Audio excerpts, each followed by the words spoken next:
Let's go ahead and kick it off. Like you mentioned, well, let's talk about the Steelers. So some news dropped Monday.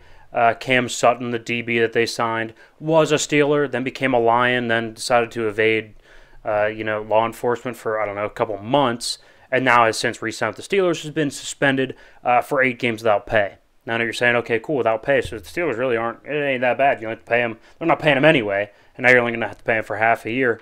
Because he was suspect last year in terms of actual on-field play, breaking the law aside. We'll get to that in a second.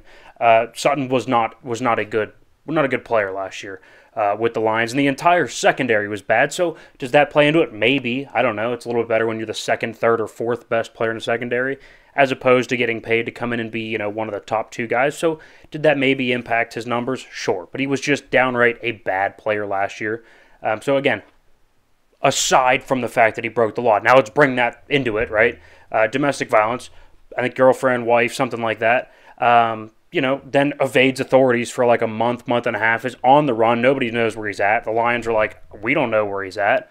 Authorities are like, we don't know where he's at. Nobody knows where he's at. Boom, he appears. And then he appears in like a week later. The Steelers are like, that's our guy right there. That's the guy that we want opposite Joey Porter. That's our guy to be the DB to help in a needy defensive backfield. To me, it's not the fact that he's missing 8 games. It's not the fact that your number 2 corner is a suspect type guy off the field. It's what that indicates to me. This team just doesn't have it. This team just is not a real life serious organization that you actually have to think about in terms of the Super Bowl bubble. They're just not. They're just not. Their coach is a pretender. The team is they're all pretenders. Last year, Kenny Pickett was a pretender. The entire offensive line, they were improved. Sure they were. They were pretenders.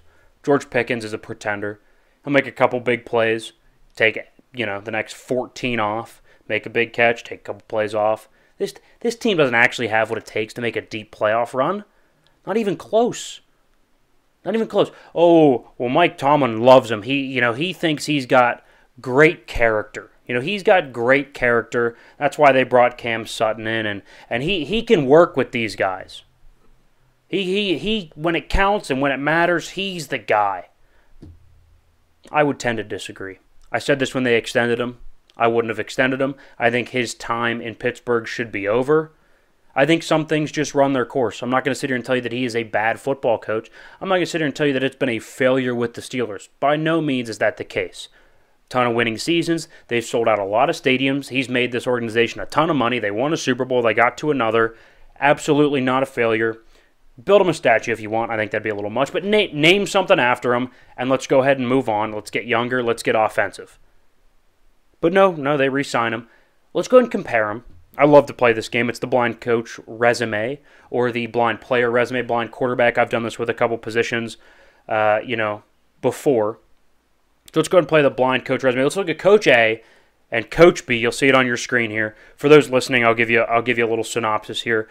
Coach A is 8-14 against plus 500 teams. He's 0-1 in the playoffs. This is the last 2 years, by the way, over the last 2 football seasons. Losses versus sub 500 teams, 3 and 0 division titles. Coach B, on the other hand, 12-7 versus 500-plus teams. Playoff records 1-2, 2 losses versus sub-500 teams, and he has won the division once in the last 2 years. So you'd be like, well, Coach B is better in every category, so I would probably go ahead and go with Coach B, right? Well, actually, Coach B is Mike McCarthy, and Coach A is Mike Tomlin. Mike McCarthy is thought of as on the hot seat. Mike McCarthy's on a 1-year prove-it deal. Mike Tomlin just got an extension. For the Steelers, and Mike McCarthy's with the Cowboys, and they're both like America's team, big brand, so comparable there. Now, granted, the Rooneys aren't the stature or legacy of a Jerry Jones, you could argue, but nonetheless, similar big brands, high expectations. One is a veteran quarterback, the other one, just kind of got rid of a younger quarterback, but had Big Ben for many years. Pretty interesting when you look at the numbers.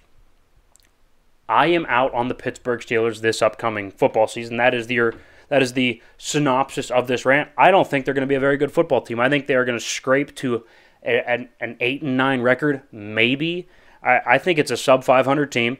And like I said, for the record, I think the Cowboys are a sub-500 team. I think they're probably slightly better than Pittsburgh. If I had to put numbers on it, I'd say Pittsburgh's a 7-win team. Dallas is an 8-win team. I don't see it. I don't see it. I think this whole noise with Cam Sutton is not about just Cam Sutton in a vacuum. It's indicative of a larger issue in this organization, and that's that they just can't be taken seriously as an NFL organization, that it actually has aspirations to win beyond the first round of the playoffs. And even then, they can't do that for the last half decade. So this is not an organization that you really, truly take seriously when you think about playoffs and year after year success and sustained playoff success and actual threat to win the AFC. This isn't a real organization. They shouldn't be taken seriously in the AFC. They haven't been in a couple years, and I don't think that's going to change going forward.